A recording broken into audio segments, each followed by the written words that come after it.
اللہ کا نام لینے سے انسان اچانک پہنچنے والی مصیبت سے بھی محفوظ رہتا ہے۔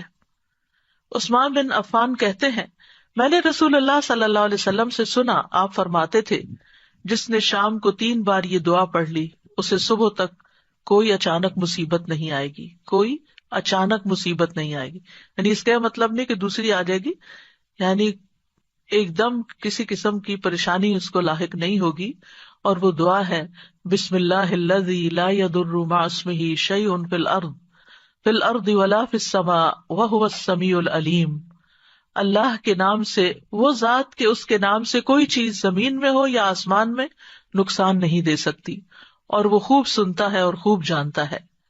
اور جس نے صبح کے وقت یہ دعا پڑھ لی اسے شام تک کوئی اچانک مصیبت نہیں آئے گی، اور جب شام کو کوئی پڑھ لے تو صبح تک اس کو پریشانی نہیں ہوگی۔ اسی طرح اگر انسان بسم اللہ نہیں پڑھتا تو یاد رکھیے کہ بسم اللہ نہ پڑھنے کا نقصان یہ ہے، ابن عباس کہتے ہیں کہ ابلیس نے اللہ تعالیٰ سے کہا کہ تو نے اپنی ساری مخلوق کا رزق واضح کر دیا ہے، میرا رزق کس میں ہے؟ تو اللہ تعالیٰ نے فرمایا، ہر اس چیز میں جس پر میرا نام نہ لیا جائے۔ تو گویا جس چیز پر ہم اللہ کا نام نہیں لیتے وہ رزق پھر شیطان کے حصے میں چلا جاتا ہے، گویا ہم اپنے دشمن ہی کو فیڈ کرتے ہیں۔ قیامت کے دن بھی اللہ کے نام سے وزنی کوئی چیز نہ ہوگی۔ پھر اسی طرح یعنی اس دعا کے پڑھنے کے مواقع کون کون سے ہیں؟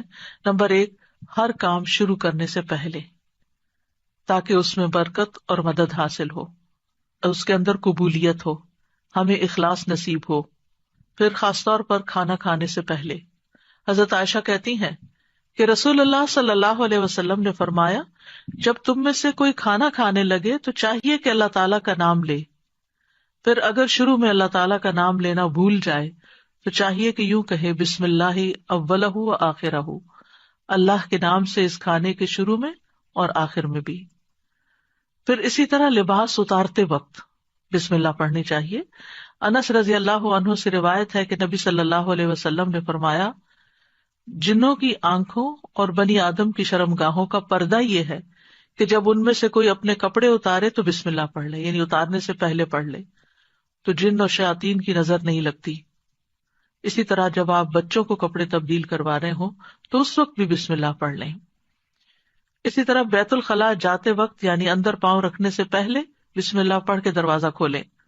حضرت علی رضی اللہ عنہ روایت کرتے ہیں، کہتے ہیں کہ رسول اللہ صلی اللہ علیہ وسلم نے فرمایا، جنوں کی آنکھوں اور بنی آدم کی شرمگاہوں کا پردہ یہ ہے کہ جب ان میں سے کوئی بیت الخلاء جائے تو بسم اللہ پڑھ لے، کیونکہ جب انسان ننگا ہوتا ہے تو حفاظت کے فرشتے اس سے دور چلے جاتے ہیں۔ تو اس وقت حفاظت پھر کس سے حاصل ہوگی؟ جب آپ واش روم میں جانے سے پہلے بسم اللہ پڑھ کے پھر داخل ہوں گے۔ اسی طرح وضو سے پہلے ابو ہریرہ کہتے ہیں کہ رسول اللہ صلی اللہ علیہ وسلم نے فرمایا، لا صلاۃ لمن لا وضوء لہ ولا وضوء لمن لم یذکر اسم اللہ تعالی علیہ، کہ جس کا وضو نہیں اس کی نماز نہیں، اور جو شخص وضو کے شروع میں اللہ تعالیٰ کا نام نہ لے اس کا وضو نہیں۔ اب یہاں پر بعض لوگوں کو یہ پریشانی ہوتی ہے کہ ہم واش روم میں کھڑے ہوتے ہیں، وہیں سنک ہے، وہیں کموڈ ہے، تو پھر ہم بسم اللہ کس طرح پڑھیں؟ اس کے ایک تو یہ ہے کہ جب آپ وضو کی نیت سے جا رہے ہیں تو اندر داخل ہونے سے پہلے ہی پڑھ لیں اور جا کے ٹیپ کھول لیں اور اپنا وضو شروع کر دیں۔ دوسرا یہ ہے کہ آپ دل میں پڑھ لیں، لیکن اگر کوئی بھول گیا ہے تو جس وقت یاد آئے یعنی وضو کے دوران اس وقت بھی پڑھ سکتا ہے۔ پھر اسی طرح پڑھنا ہی بھول گیا تو اس کا کیا مطلب وضو ہوا ہی نہیں سرے سے، یا پھر یہ کہ اس کی اگر وضو نہیں ہوا تو کیا نماز ہی نہیں ہوئی؟ نہیں، اس کا مطلب یہ ہے کہ اس کا وضو کامل نہیں ہوا۔ یہاں علماء نے اس کا مطلب یہ کیا ہے کہ اس کے وضو میں نقص رہ گیا، وضو ہو جائے گا، نماز ہو جائے گی، لیکن وہ جو برکت حاصل ہونی تھی یا زیادہ ثواب ملنا تھا اس سے انسان محروم ہو جاتا ہے۔ پھر اسی طرح یہ ہے کہ قرآن مجید کی قرأت سے پہلے بسم اللہ پڑھنی چاہیے۔